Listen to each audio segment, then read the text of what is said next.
Hare Krishna. Give the world your attention, but don't give it monopoly over your attention. Don't miss the forest for the trees. This is a saying that cautions us against getting so caught in small things as to miss far more important bigger things. And this cautionary note applies to us spiritualists when we function in this material world. Often, the inevitable ups and downs of life in this world can consume us emotionally. And when we become thus consumed, we just lose track of long term spiritual goals. And not only that, the ups and downs of life can make us so unsteady, so uncomfortable, so insecure that we can't respond intelligently to them, especially if we become emotionally consumed by them.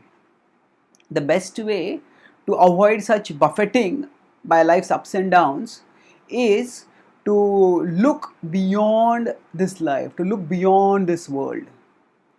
The spiritual wisdom of the Gita helps us to understand our spiritual identity and to understand our relationship with the supreme spiritual being Krishna. When we understand that we are at our core spiritual and indestructible, when we understand that we are always in the presence of Krishna and He will protect us, then we get a sense of security which enables us to look at worldly ups and downs without being filled with insecurity because of them. Some people fear that if we become spiritual, then we may not give due attention to this world. We may become negligent or irresponsible about our worldly responsibilities. No, that is not the message of the Gita. The Gita tells us in 18.46 that yatah pravrittir bhutanam yena sarvamidam tatam swakarmanatam abhyarcha siddhim mendati manavaha.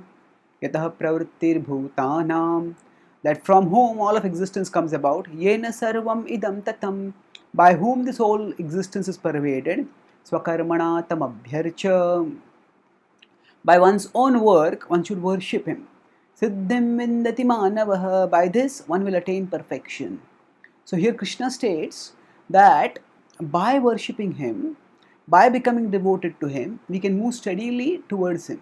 And the way to move towards Him is by recognizing that His presence is not just beyond this world, His presence is in this world also. And that immanent aspect of Krishna is what we worship when we worship Him through our work.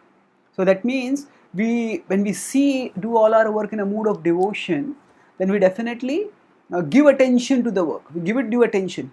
But we don't give it monopoly over our attention. That means we recognize that there is a far more enduring reality beyond this world, and our essential relationship, our most important relationship is with that reality, with Krishna. And it is that Krishna whom we are trying to serve this world.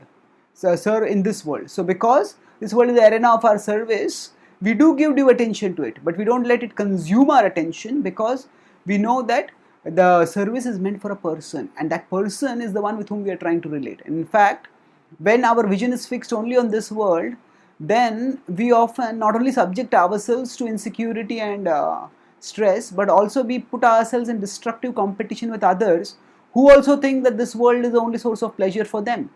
And because of this, the resources of this world being limited and everybody wanting to consume those resources, there is competition, and often destructive competition at that.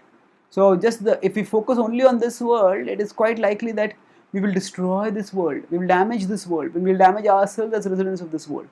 But by refusing to give this world monopoly over our attention, we can act maturely in this world, doing our best while contributing here and progressing towards the best destination beyond this world, towards Krishna's eternal abode.